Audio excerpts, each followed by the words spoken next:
कहानी नीरू की है। पंजाब की नीरू की शादी दिल्ली के राहुल से होती है। दिल्ली कितना बड़ा शहर है ना, लेकिन आप लोगों का घर तो बहुत छोटा है। हमारे पंजाब में तो ये बड़े बड़े घर होते हैं कि मजा ही आ जाता है। कोई बात नहीं नीरू, मैं भी तुम्हारे लिए बहुत बड़ा मकान बनाऊंगा बहुत जल्दी।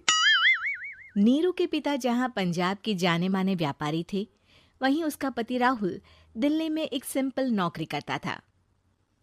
माँ, यहाँ तो घी मक्खन इतना महंगा है कि क्या बताऊं। मैं तो तरस ही जाती हूँ घी खाने के लिए। नीरू की माँ को ये सुनकर बहुत दुख होता है। मेरी बेटी को घी नसीब नहीं हो रहा है और ये बहू यहाँ बैठकर घी में शक्कर डाल रही है। देख वनिता, मैं साफ कह रही हूँ, इस घर में जितना घी आएगा उतना ही मेरी बेटी के घर दिल्ली भी जाएगा। अरे ये क्या बात होती है माँ जी? बेटी का उतना ही करो जो अच्छा लगे। अब क्या मायके से घी और मक्खन तक की सप्लाई करोगी आप?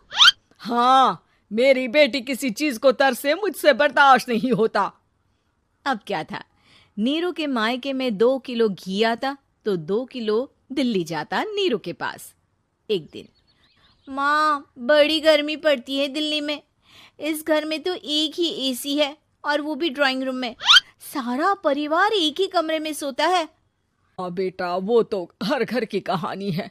यहाँ भी एक ही एसी है। अरे बिल इतना आता है कि क्या बोलूं। तभी वहां राकेश आ जाता है। माँ, थोड़ी देर में यहाँ कुछ प्लम्बर आएंगे मेरे कमरे में एसी लगाने। जरा ध्यान से लगवा देना ना माँ। ओए, ऐसे कैसे तेरे कमरे में एसी लगेगा? हाँ राकेश, एक बार बात तो कर लेता।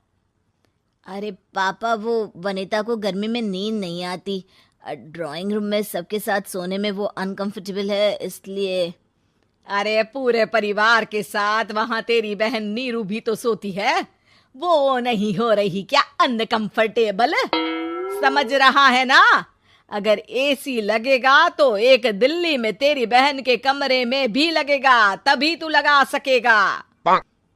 राकेश वनिता को सारी बात बताता है। वनिता करती भी क्या, मन मारकर बैठ जाती है। माँ, ये लोग ठीक नहीं है, क्या करूं मैं? अरे बेटी, यहाँ आ जा, तू यहाँ आकर रह ले। अरे छोड़ दे ऐसे पति को। कैसे छोड़ दूं माँ? समाज क्या कहेगा, लोग क्या कहेंगे? वैसे भी मेरा एक बेटा है मयंक। अरे हटा बेटा, तेरी उम्र ही क्या है,